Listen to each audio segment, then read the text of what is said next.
Сергей Челалов купил участок в Ильгарте 2 года назад. В мае получил разрешение на строительство, затем на подключение электричества. Участок мы брали конкретно по строительству. Мы с женой давно мечтаем жить на своей земле, чтобы был огород, птица, и жить на земле. Однако 3 недели назад пришло письмо из районной администрации с рекомендацией не начинать застройку и перевести свой участок в земли сельхозназначения. Аналогичные письма были разосланы еще почти 2500 владельцев земли за федеральной трассой Вятка. Разрешение на строительство нам выдали, градостроительные планы выдали, все в собственности. Говорят, у вас документы все в порядке, идите стройтесь. Подпись Доронина и Ложенева. А теперь они говорят, что мы, к бывшей администрации никакого отношения не имеем. И что людям делать-то? С вопросом «что делать?» собственники спорных участков пришли к народным избранникам. Тем более, что надзорный орган встал на их сторону и майское постановление главы Сыктывдина опротестовал.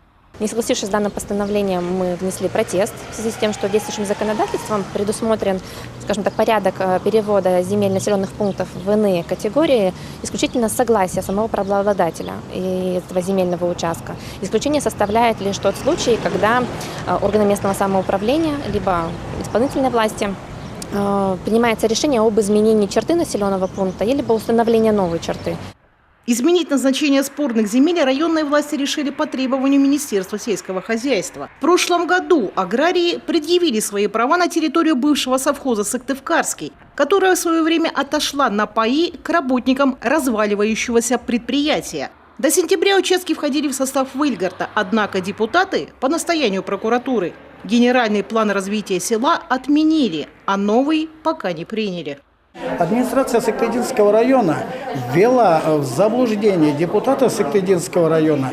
Тем самым был отменен генеральный план района. Хотя не все депутаты были за то, чтобы отменять генеральный план. Но с отменой генерального плана получилась у нас такая ситуация. Основной аргумент районных властей – на спорных землях сложная система мелиорации, и собственники могут ее повредить. Однако сами специалисты-мелиораторы ничего страшного в заселении территории не видят. Системы просто надо тем людям, если им дадут застраиваться, просто надо им знать, что там есть под землей, если они дренажные системы, как идут транспортирующие каналы, в которые впадают эти системы, не засыпать их.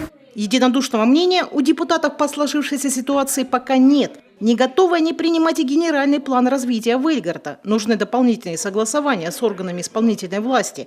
Как нас заверили районные власти, мнение собственников спорных участков тоже будет учтено. Вчера очередная встреча была. Мы приняли обоюдное решение о создании инициативной группы, в которую войдут и несколько собственников-пайщиков, и представители администрации. Будет подготовлено, обсуждено и подготовлено некое решение, некое предложение, пакет предложений, с которым мы обратимся в Минсельхоз, поскольку это бывшие земли сельхозназначения.